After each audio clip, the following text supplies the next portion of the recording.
Hello friends, welcome back to my channel Ritaj blog. তো আশা করছি তোমরা সবাই খুবই ভালো আছো, আমরাও ভালোই আছি। তো দেখতে পাচ্ছ ট্রেনের মধ্যে আছি, লোকাল ট্রেনের মধ্যে কোথাও একটা যাচ্ছি, তাই না? তো কোথায় যাচ্ছি, কেন যাচ্ছি, কী কারণে যাচ্ছি, তো সব কিছুই বলবো। তো চলো সবাই সাথে থাকো, স্কিপ না করে পুরো ভিডিওটাই দেখতে থাকো। আশা করি তোমাদের সবাই খুবই খুবই ভালো লাগবে।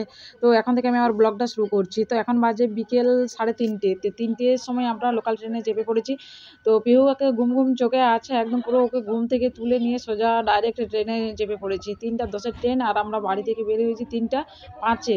5 মিনিটের মধ্যে তাড়াতাড়ির মধ্যে পিহু ঘুম হয়েছিল, মানে আজ যাবো কাল যাবো করে করে আমরা বেরিয়ে পড়েছি। মানে যাওয়ার কোনো ইয়ে ছিল না, তো 1 ঘন্টার মধ্যে তাড়াহুড়ো করে রেডি হয়ে তারপর রূপককে আমিই বললাম চলো কালকে যেতে হবে না, আজকে যাবো। যাচ্ছি আমরা শ্যামনগর জগদ্দল, মানে ওখানে আমার ননদের বাড়ি, মানে ভাগ্নির বার্থডে আছে, সেই উপলক্ষে ভাগ্নির 5 বছরের জন্মদিন সেলিব্রেশন করা হবে, তো সবাইকে ডেকেছিল। তা ওই জন্য আমরা যাচ্ছি, আমাদের বাড়ি থেকে মা আরও যাচ্ছে না কেউ, তো আমরাই যাচ্ছি। রূপক বললো চলো, যখন এত করে ডেকেছে। রূপককে যেহেতু 2 দিন ডিউটি ছুটি পেয়েছিল, তো ওই জন্য যাচ্ছি। তো দেখো আমার সোনাকে আমরা চেপেছি লেডিস কম্পার্টমেন্টে। আমি রূপক বললো যে এখান সব কামরাগুলো ভিড় দেখা যাচ্ছে, তো তোমরা ওই কামরাটা উঠে যাও। তো আমরা উঠে পড়েছি। তো পিউ একদম ঘুমিয়ে যাচ্ছিল, আর শুধু করছে পাপা পাপা কোথায়। ও ভাবছে হয়তো পাপা আমাদেরকে চাপিয়ে দিয়ে নেমে পড়েছে।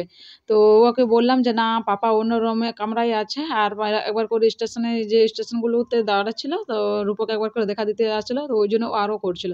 তো যাচ্ছি আমরা। আর বিকেলবেলা, সকালবেলাটাতে একটু বেশি ঠান্ডা পড়বে, ওই জন্য আমরা বিকেলে বললাম চলো বিকেল দিকে ঠান্ডাটা একটু কম থাকে সকালের অপেক্ষায় তুলনায়, তো ওই জন্য আমরা দেবো না, হাতে রেখেছি, তুমি নাও নাও, হাতে নাও, হাতে নাও।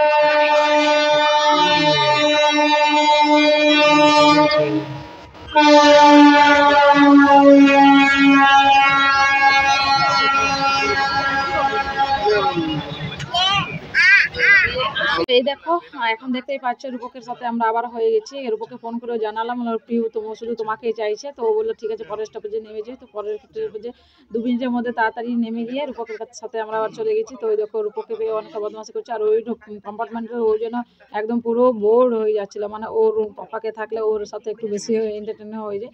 আর ওর যাচ্ছিল, তারপর খেলতে খেলতে ও শুধু ভাবছিল হয়তো আমরা মামা বাড়ি যাচ্ছি। এই টাইমটাতে বিকেলের দিকেই তো মামা বাড়ি মানে যায়, আসানসোলে যায়, তো ওটাই ভেবে ভেবে আরো যাচ্ছে। মামা আছে, দাঁড়িয়ে আছে মামা ওখানে, আমরা একটু করে নামবো, মামা ঠিক আছে। মামা যাবে, তুমি মামা যাবে? টুপি কই, টুপি কই, টুপি কই?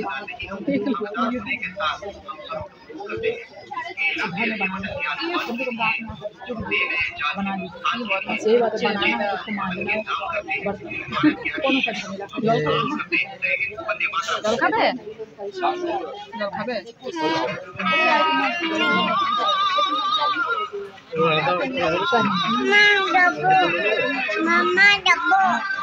মামা যাবে, জল খাবে, জল জল। তো দেখো এখন আমরা চন্দননগর স্টেশনে নেমে তারপর টোটো ধরে নিয়েছি। তো হাওড়ায় নেমে 5 থেকে 7 মিনিটের মধ্যে রূপক কীভাবে টিকিট কেটে বর্ধমান মেল আমরা ধরে চন্দননগরে এসেছি। তো বর্ধমান মেলের মধ্যে একটা ঘটনা ঘটেছে, যেটা রূপক হয়তো জানে না, বুঝতে পারেনি, কিন্তু আমি জানি। যে রূপক 2 মিনিটের মধ্যে, মানে বিস্কুট নিতে জন্য, পিহুর জন্য, পিহু কান্না করছিল বিস্কুট নেওয়ার জন্য, 2 মিনিটের মধ্যে নেমেছে। তারই মধ্যে এক ভদ্র ব্যক্তি এসে রূপকের সিটের উপরে ব্যাগটা না রাখিয়েছিল, মানে জায়গাটাও রেখেছিল। তো উনি এসে পরে ব্যাগটা তুলে দিয়ে বসে পড়লো। আমি তো বললাম যে না, আপনি কেন বসে পড়ছেন, ওখানে তো ব্যাগ আছে। বলে না, শ্রেণী তো এখানে নেই, ব্যাগ থাকলে তো কী হবে। উঠে পড়ে বসে পড়লো। তারপর রূপক 2 মিনিটের মধ্যে এসে জিজ্ঞেস করছে এখানে তো ব্যাগ ছিল। বলে হ্যাঁ, আপনার ব্যাগ ছিল এখানে, ঠিক আছে আমি উঠে পড়েছি। রূপক তো দেখালো একটু, মানে বললো যে না না, আপনি যখন বসেছেন বসে পড়ুন, আমি এখানে দাঁড়িয়ে আছি। উনি কী করলেন, একটু জায়গাটাকে ফাঁকা করে আরও 2-3জনকে সরিয়ে তার ছেলে দাঁড়িয়েছিল, ছেলেকে বসিয়ে পড়লেন, আর রূপক দাঁড়িয়ে রইল। তো আমার ওটা এত খারাপ লেগেছিল, আমার কাউকে একটু হেল্প করলে, কাউকে সাথে একটু দেখাতে গেলে, ভদ্রতা দেখালে তিনি কেমনভাবে করেন। তো সেটাই আমার একটা খুব লেগেছিল ট্রেনের মধ্যে। তো সেটাই রূপক হয়তো করেনি, কিন্তু আমি নোটিস করেছিলাম। বাগবাজার চৌমাথা।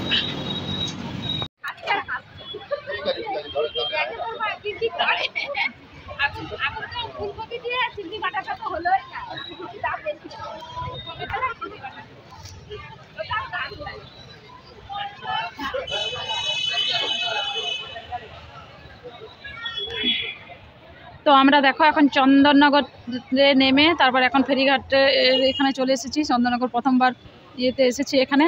তো রূপক এখন টিকিট করছে। এখন আমরা এখন গঙ্গা পার হবো, ইয়েতে নৌকাতে চাপবো, তারপরে যাব ওদের বাড়ি জগদ্দলে। কতটা আর পিহু দেখো এখন ঘুমিয়ে গেছে, ওর অনেক খিদে পেয়েছিল, একটা বিস্কুট খেয়ে তারপরে এখন ঘুমিয়ে পড়েছে অনেক, ও টায়ার্ড হয়ে গেছে।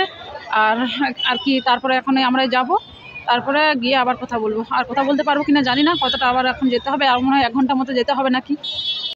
এই যে দেখো ভালো একটু ভালো আমরা এসেছি। হ্যাঁ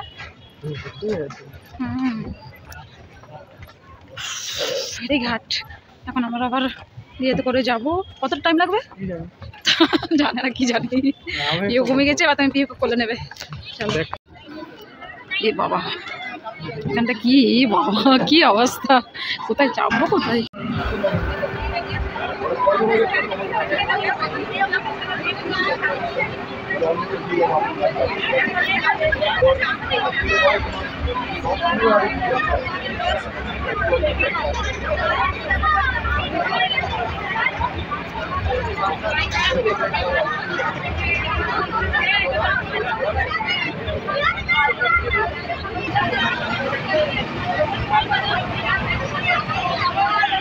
দেখো অনেকক্ষণ এসেছি, হাত মুখ ধোয়া হয়ে গেছে, অনেকক্ষণ বসেছি, গল্প করেছি।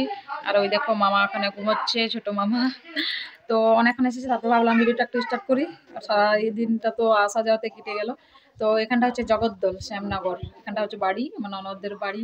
তো যেটা বলছিলাম বার্থডে আছে, বার্থডে গার্ল এখন পিওর সাথে খেলছে। পিও অনেকটা ইয়ে হয়েছে, পরে ঘুমিয়ে গেছিলো, তারপর ঘুম থেকে উঠিয়ে দেওয়া হয়েছে, ওকে কান্না করছিল। তারপর এখন ঠিক আছে, তো ওখানে ওরা বসে আছে, ওখানে আছে। আমরা ভিডিওটা কমপ্লিট করি।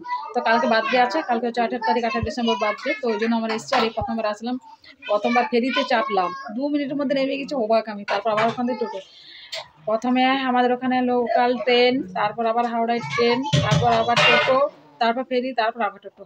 বাপরে এই অবস্থায় করে করে করে করে চলে এসেছি, আপাতত চলে এসেছি। তাই এখানে ঠান্ডাটা একদমই কম, একদমই ঠান্ডাটা কম আছে, বাইরে ঠান্ডা আছে। তো চলো এখন এবার একটু এ করে এখন 7:30 মতো বাজতে আসলো। তো আজকে আমি ভিডিওটা এখানে শেষ করে দিচ্ছি। 2-3 দিন 4 দিনের বেশি ভিডিও হয়ে গেল, ভিডিওগুলো বানাচ্ছি আর আমি ডিলিট করছি, কারণ আমি আপলোড করতে পারছি না, মানে কি করবো না ভেবে পাচ্ছি না। তো এখন অনেকটা ইয়ে আছে, মানুষজন আসছে, আজকে আমরা এসেছি।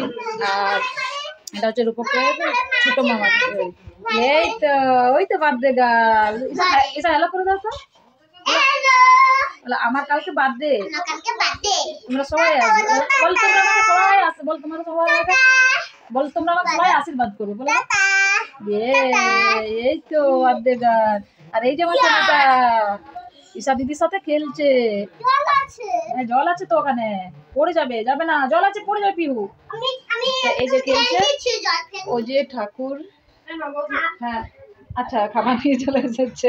আর এই যে আমার ননদ যার বাড়ি এসেছি, চলে গেল। আর এই যে রুটি দিয়ে গেল, কাবলি ছোলার তরকারি করেছে। হ্যাঁ, তো এখন সবাই খাচ্ছে, খাবার দিয়ে চলেছে। কতগুলো রুটি দিয়ে দিয়েছো? কতগুলো রুটি দিয়েছো? কতগুলো রুটি খাবে না? 4টা রুটি দিয়ে দিয়েছে।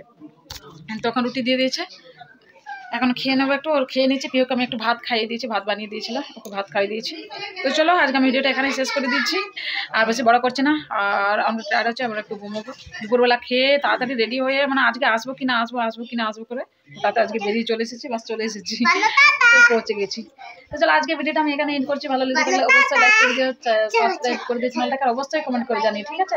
কালকের বার্থডে ভিডিওটা বানাবো। তো চলো অনেক বড় ভিডিওটা হয়েছে এখন কাটে, আর দেখা হবে নতুন একটা ভিডিও।